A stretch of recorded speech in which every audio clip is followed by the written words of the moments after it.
Dubai exhibition centre பார்க்கிங்லேருந்து நம்ம டூம்குள்ளே நுழைஞ்சு left எடுத்து வந்தோம் அப்படின்னு சொன்னால் என்ன இருக்குது அப்படின்னா சவுதி அரேபியாவுடைய பெவிலியன் இருக்குது. Saudi Arabia pavilion towards north gate வந்து என்னென்ன கண்ட்ரீஸ் இருக்குது அப்படின்றத நம்ம கவர் பண்ணலாம். ஸோ ஃபஸ்ட்டு வந்து ஈஜிப்டோடைய பெவிலியன் இருக்குது, அடுத்தபடியாக Saudi Arabia pavilion and one by ஒன்னாக நம்ம இப்போ கவர் பண்ண போகலாம்.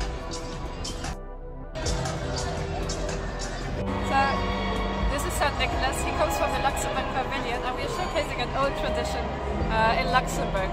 St. Nicholas is traditionally the saint of kids, and on the 6th of December he brings gifts and chocolates for the kids that have behaved. So ஆக்சுவலாக அவங்க Luxembourg pavilion promote பண்ணுறாங்க. Saint நிக்கலஸோடைய traditional festival வந்து ஒவ்வொரு வருஷமும் நினைவு கூறப்படுகிறது அப்படின்னு சொல்லி அவர் வந்து ஆக்சுவலாக இந்த எக்ஸ்போ வந்து சுற்றி சின்ன பிள்ளைங்களெல்லாம் பார்த்து கிஃப்ட்ஸ் கொடுத்துட்ருக்கிறாராம். ஸோ இப்போது இன்றைக்கி வந்து அவர் கிஃப்ட்ஸ் வந்து எக்ஸாஸ்ட் ஆயிடுச்சு அண்ட் நாளைக்கு போனால் கண்டிப்பாக அவர்கிட்ட போய் கிஃப்ட்ஸ் வாங்கிக்கலாம் அப்படின்னு சொன்னாங்க. தேங்க்யூ. ஸோ ஈஜிப்டோடைய பெவிலியனுக்கு அடுத்தபடியாக என்ன இருக்குன்னு பார்த்தீங்கன்னா சுவிட்சர்லாண்டோடைய பெவிலியன் இருக்குது. ஸோ இப்போ சுவிட்சர்லாண்டோடைய பெவிலியனுக்குள்ளே நம்ம போகலாம்.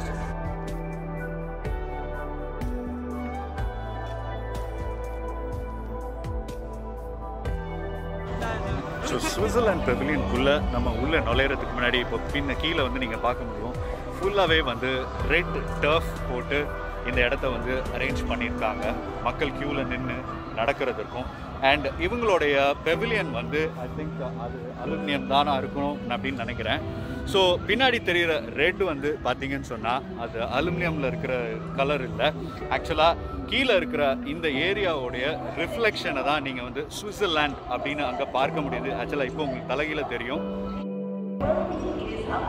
ஸோ தரையில் சிவப்பு கலரில் டர்ஃப் போட்டு சுவிட்சர்லாண்ட் அப்படின்றத வந்து இங்கே கீழே எழுதியிருக்காங்கல்ல, இதுதான் மேலே வந்து இந்த அலுமினியம் வாலில் இது ரிஃப்ளெக்ட் ஆகி சுவிட்சர்லாண்ட் அப்படின்றது அவங்களுடைய கண்ட்ரி சிம்பிளோட தெரியுது.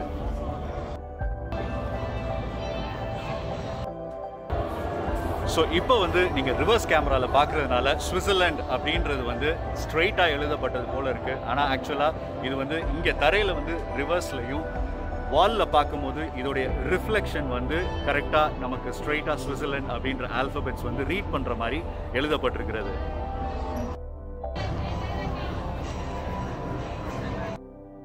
ஸோ இப்போ நம்ம பெவிலியனுக்குள்ளே போகலாம்.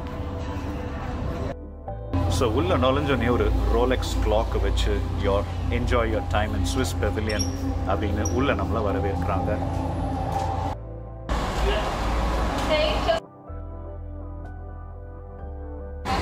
ஸோ சுவிட்சர்லாண்ட் பெவிலியனுக்குள்ளே நம்ம உள்ள நுழைஞ்சோடனே வந்து டைவ் இன்டு ஸ்விஸ் ஃபாக் அப்படின்னு போட்டு இந்த இடத்துல ஒரு சைன் வந்து சிம்பிள் வச்சுருக்காங்க.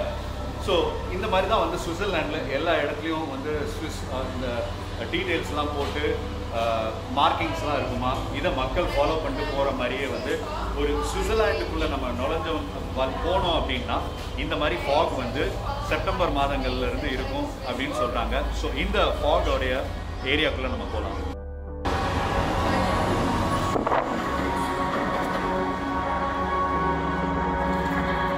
ஸோ ஆக்சுவலாக ஒரு உண்மையான ஃபாக் அட்மாஸ்பியர் எப்படி இருக்குமோ அதே மாதிரி கிரியேட் பண்ணியிருக்காங்க.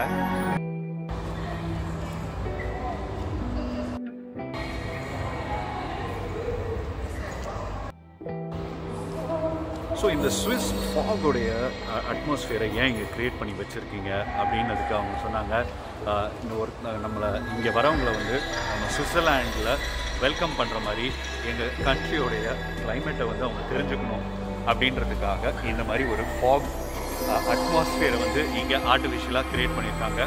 அண்ட் அவங்க சுவிட்சர்லாண்ட் மக்களுக்கு வந்து இந்த ஃபாக் வந்து சுத்தமாக பிடிக்காதான். ஏன்னா இந்த ஃபாக் வந்துருச்சு அப்படின்னு சொன்னால் ரோட்ஸ் எல்லாம் கம்ப்ளீட்டாக வந்து கண்ணுக்கு தெரியாது, அவங்க எங்கேயுமே போக முடியாது, ரொம்ப கஷ்டப்படுவோம் அப்படின்ற மாதிரி சொன்னாங்க. ஸோ ஆக்சுவலாக அவங்க எப்படி சொன்னாங்க அப்படின்னு பார்த்தீங்கன்னா இந்த ரீஜன் வந்து டெசர்ட் ரீஜன். ஸோ இந்த டெசர்ட் ரீஜன் மக்களுக்கு வந்து ஃபாக் எப்படி இருக்கும்னு நாங்கள் காமிக்கணுன்றதுக்காக இங்கே இப்படி பண்ணியிருக்கோம் அப்படின்னாங்க. ஆனால் ஆக்சுவலாக வந்து பார்த்திங்கன்னா இங்கே துபாய் ரீஜனில் வந்து நவம்பருக்கு அப்புறம் வந்து வின்டர் ஆரம்பிச்சிடும். இந்த வின்டர் ஆரம்பிச்சிருச்சுன்னா என்னைக்கு எப்போ ஃபாக் வருதுன்னு சொல்ல முடியாது. ஃபாக்னால இந்த ரீஜனுமே வந்து அஃபெக்ட் ஆகும் நிறைய விதத்தில். பர்டிகுலர்லி ரோட் அண்ட் டிரான்ஸ்போர்ட்லாம் வந்து கொஞ்சம் பாதிக்கப்படும். மேசிவ் ஆக்சிடென்ட்ஸ்லாம் கூட இந்த ஃபாக்னால ஏற்படும். ஸோ ஒரு ஃபாக் வந்து இப்படி தான் இருக்கும் அப்படின்றத இங்கே அழகாக அவங்க வந்து காமிக்கிறாங்க. பட் இந்த ரீஜன்லேயுமே வந்து ஃபாக் வந்து அதிகப்படியாக இருக்கும் அப்படின்றத நம்ம அவங்களுக்கு சொல்ல வேண்டியதாகிடுச்சு. ஸோ இந்த ஃபாக் எக்ஸ்பீரியன்ஸை வந்து இங்கே க்ரியேட் பண்ணியிருக்காங்கல்ல. ஸோ நம்ம மேலே நடந்து வந்தோன்னு பார்த்தோம்னா இங்கே வந்து ஒருத்தர் நின்றுட்டு இருக்கிறாரு. அண்ட் அவர் கையில் வந்து இந்த டிவைஸ் இருக்குது. ஸோ இந்த டிவைஸை வச்சு தான் இந்த ஃபாகை வந்து லெவலை வந்து கண்ட்ரோல் பண்ணிகிட்டு இருக்காங்க. ஸோ அவர் வந்து ஃபாக் லெவலை வந்து செட் பண்ணிடுறாரு. அந்த ஃபாக் லெவல் ரீச் பண்ணதுக்கப்புறம் அவர் வந்து என்ன பண்ணுறாருன்னு பார்த்தீங்கன்னா மறுபடியும் அந்த ஃபாக் லெவலை வந்து கொஞ்சம் குறைச்சி இந்த ஃபாக் லெவலை வந்து மெயின்டைன் பண்ணிக்கிட்டே இருக்கிறாங்க.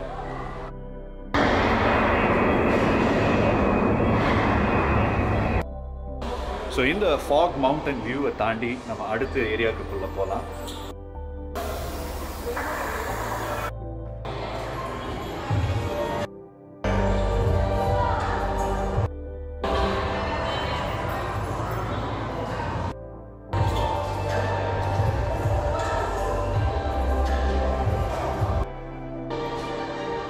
ஸ்விஸ் பெவிலியனுக்குள்ளே வந்து Schindler elevators and escalators company வந்து அவங்களுடைய மேஜர் ஸ்பான்சராக இருக்கிறதுனால அவங்களுக்குன்னு ஒரு செப்பரேட் ரீஜனை வந்து ஒதுக்கி ஷிண்ட்லர் எலிவேட்டர்ஸ் அண்ட் எஸ்கலேட்டர்ஸ் வந்து இங்கே அவங்க அட்வர்டைஸ் அண்ட் ப்ரொமோட் பண்ணுற மாதிரி இருக்குது. ஸோ அடுத்தபடியாக நம்ம வந்து ஷிண்ட்லருடைய எஸ்கலேட்டரில் நம்ம வந்து பேஸ்மெண்ட் ஏரியாவுக்குள்ளே நம்ம வந்து கடந்து போகிறோம், அல்லது கிரவுண்ட் லெவலுக்கு நம்ம இப்போ போயிட்டுருக்கோம். ஏன்னா நம்ம மவுண்டன் மாதிரி ஏறி வந்தோம்ல. ஸோ இப்போ கிரவுண்ட் லெவலுக்கு நம்ம கீழே போயிட்டுருக்கோம்.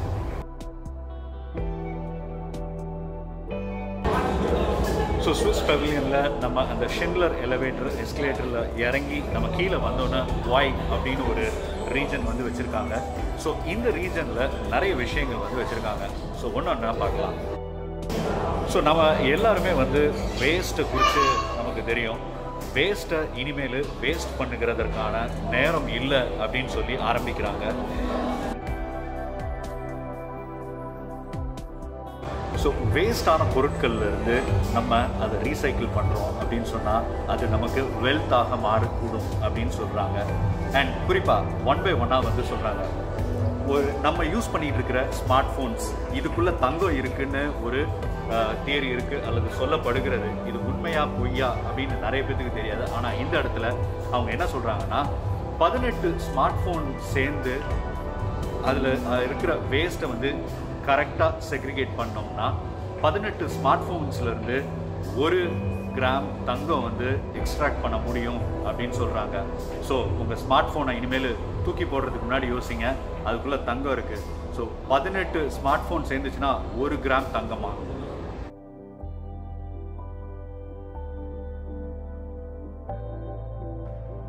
பிளாஸ்டிக் பாட்டில்ஸ் வேஸ்ட் இதெல்லாம் கலெக்ட் பண்ணி சுவிட்சர்லாண்டில் அதிலிருந்து ஃபேப்ரிக், அதாவது துணி வந்து தயாரிக்கிறாங்களாம்.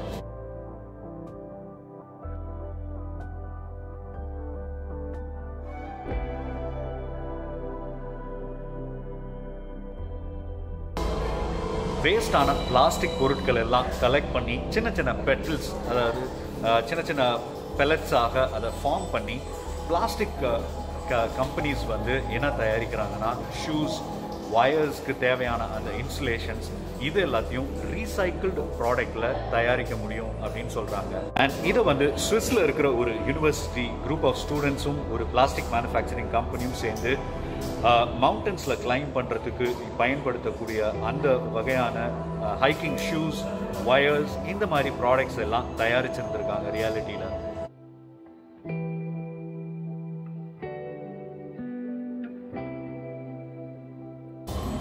மண்ணில் இருக்கிற மண்புழு எல்லாம் இருக்குது பார்த்தீங்களா, அந்த மண்புழு வந்து வேஸ்டான பொருட்களை வந்து ப்ரௌன் கோல்டாக, அதாவது உரமாக மாற்றக்கூடிய தன்மை அதுக்கு இருக்குது அப்படின்னு சொல்லி ஒரு உதாரணம் என்ன சொல்கிறாங்கன்னா 1000 மண்புழு சேர்ந்துச்சுன்னா 65 கிலோ வேஸ்ட் பொருட்களை வந்து நமக்கு வந்து ப்ரௌன் கோல்ட், அதாவது உரமாக மண்ணாக அதை வந்து நமக்கு மாற்றி தருது.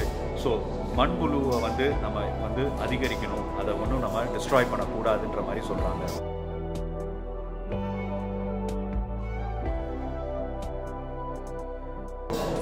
இந்த இடத்துல பின்னாடி நம்ம பார்த்தோம்னா மேலேருந்து சொட்டு சொட்டாக தண்ணி விழுந்துட்டுருக்கு அண்ட் வெவ்வேறு ஏரியாவில் வந்து அந்த தண்ணி விழுந்துட்டுருக்கு. ஸோ அது ஒன்றும் என்ன ரெப்ரசன்ட் பண்ணுதுன்னு பார்த்தீங்கன்னா லா, ஈக்குவாலிட்டி, எஜுகேஷன், இந்த மாதிரி ஏரியாஸ் எல்லாத்துலேயுமே வந்து வச்சு அதில் ஒன்றுத்துலேயும் ஒரு ட்ராப் விழுதுல தண்ணி விழுது. ஸோ என்ன சொல்கிறாங்கன்னா ஒவ்வொரு ட்ராப்பும் சேர்ந்து கலெக்ஷன் ஆஃப் வாட்டர், அதாவது சிறு துளி பெருவெள்ளம்னு சிம்பிளாக சொல்லுவோம்ல, அதை தான் வந்து அவங்க சொல்கிறாங்க. இந்த ஒவ்வொரு ஏரியாலையும் இன்வெஸ்ட் பண்ணுற ஒவ்வொரு சின்ன சின்ன விஷயங்களும் நாளைக்கு நம்மளுடைய உலகத்தில் வந்து பெரிய விஷயமா வந்து நிற்கும் அப்படின்றது தான் அந்த இடத்துல அவங்க ரெப்ரசன்ட் பண்ணுறாங்க.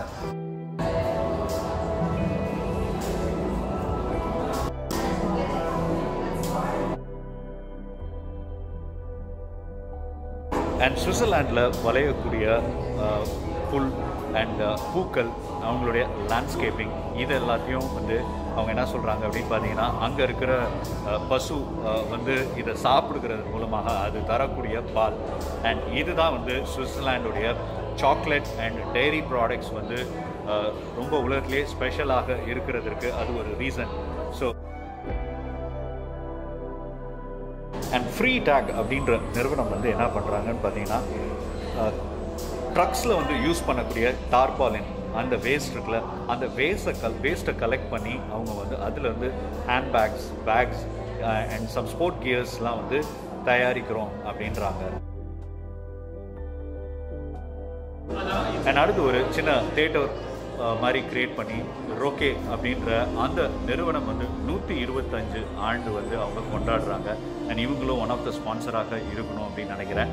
அண்ட் இவங்க வந்து எந்த ஃபீல்டில் இருக்காங்கன்னு பார்த்தீங்கன்னா மெடிக்கல் இன்ஸ்ட்ருமெண்ட்ஸ் தயாரிக்கிற அந்த ஃபீல்டில் இருக்கிற நிறுவனம். உலகம் பூரா இவங்க வந்து அவங்களுடைய பயோமெடிக்கல் இன்ஸ்ட்ருமெண்ட்ஸை வந்து சப்ளை பண்ணுறாங்க. அண்ட் இவங்க 125 இயர்ஸ் செலிப்ரேட் பண்ணுறது இந்த இடத்துல ரெப்ரசன்ட் பண்ணுறாங்க.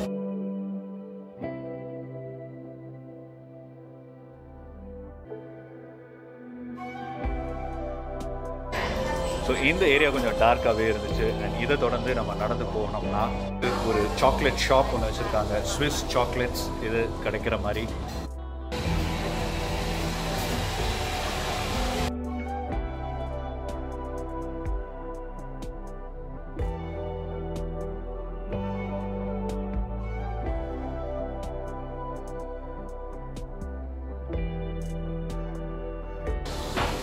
ஸோ இந்த சாக்லேட்ஸ்லாம் வந்து பார்த்தீங்கன்னா ஒரு சின்ன பீஸ் வந்து 9 dirhams, கிட்டத்தட்ட 180 rupees.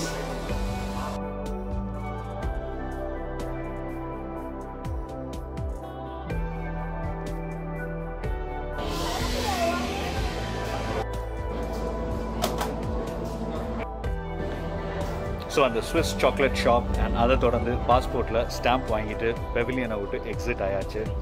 எக்ஸிட் ஆனோன்னா வந்து பார்த்தீங்கன்னா நமக்கு வெளியில் ஒரு சின்ன மினி டாட்டாவுடைய நினோக்கு காம்படிஷனாக இருக்கும் போல் மைக்ரோ லினோ 2.0. ஸோ இந்த மைக்ரோ லினோ வாகனம் வந்து 2 பேர் உட்காந்து ட்ராவல் பண்ணுற மாதிரி இருக்குது. கிட்டத்தட்ட பைக்குக்கு பதிலாக இந்த மைக்ரோ லினோ காரில் 2 பேர் அழகாக உட்காந்து ட்ராவல் பண்ணலாம். ஸோ சுவிட்சர்லாண்டுடைய பெவிலியனை நம்ம விசிட் பண்ண அந்த எக்ஸ்பீரியன்ஸ் எப்படி இருந்ததுன்னா, உள்ளே நுழைஞ்சோன்னு அந்த மவுண்டன் மாதிரி வச்சுருந்த அந்த இது ஓகே ஃபாக் மாதிரி க்ரியேட் பண்ணியிருக்காங்க. அண்ட் அதை தொடர்ந்து ஷிண்ட்லர் எலிவேட்டர் ப்ரொமோட் பண்ணுறாங்க. அண்ட் பிளாஸ்டிக்குடைய ரீசைக்ளிங் உடைய இம்பார்ட்டன்ஸ் ஆர் வேஸ்ட்டுடைய ரீசைக்ளிங்கோடைய இம்பார்ட்டன்ஸை வந்து பேசுகிறாங்க. அண்ட் ஒரு சில இன்ஃபர்மேஷன் வந்து அமேசிங்காக இருந்துச்சு. குறிப்பாக 18 ஸ்மார்ட் ஃபோன்ஸில் வந்து 1 கிராம் தங்கம் வந்து இருக்குது அப்படின்ற அந்த இன்ஃபர்மேஷன்லாம் வந்து சூப்பர். அண்ட் அதை தொடர்ந்து அவங்களுடைய இன்னொரு நிறுவனத்துடைய அட்வர்டைஸ்மெண்ட் தான் வந்து உள்ளே காண்பிக்கப்படுகிறது. அண்ட் அதை தொடர்ந்து ஸ்விஸ் சாக்லேட்ஸை வந்து அங்கே வந்து சேல்க்காக வச்சுருக்காங்க. ரொம்ப காஸ்ட்லியாக தான் இருக்குது. சின்னோண்டு பீஸ் வந்து 9 dirhams அப்படின்றாங்க. அண்ட் அதை தொடர்ந்து ஒரு சின்ன மைக்ரோ கார் வந்து ஒன்று வச்சுருக்காங்க. அண்ட் அதை தொடர்ந்து வந்தோம்னு பார்த்தா சுவிட்சர்லாண்ட் வந்து ஒரு டூரிசம் டெஸ்டினேஷன்றது வந்து எல்லாருக்கும் தெரிஞ்ச ஒன்று தான். ஸோ சுவிட்சர்லாண்டுக்கு டூர் வரத்துக்கு இன்வைட் பண்ணுற மாதிரி அங்கே இருக்கிற மவுண்டன்ஸ் அண்ட் அந்த ஏரியாஸ் எல்லாம் வந்து இந்த ஸ்க்ரீனில் வந்து டிஸ்பிளே பண்ணுறாங்க. அண்ட் அதை தொடர்ந்து வந்து பார்த்தோம்னா இதுதான் சுவிட்சர்லாண்டுடைய பெவிலியன் அவுட் சைட்லேருந்து. ஸோ அந்த சாக்லேட்ஸ் வந்து எப்படி பால்னால் தயாரிக்கப்படுது, எப்படி அந்த பால் வந்து வந்து அந்த ஏரியா கிராஸ் அந்த ஃப்ளவர்ஸ் எல்லாம் கேஸ் பண்ணி ரொம்ப டேஸ்டியான பாலை வந்து உருவாக்குது, நல்ல தரமான பால் அப்படின்ற மாதிரி ஒரு சில விஷயங்கள் போட்டிருந்தாங்க. ஸோ இதை தான் ஓவராலாக நம்ம சுவிட்சர்லாந்து பெவிலியனில் நம்மளால் பார்க்க முடியுது. தேங்க்யூ.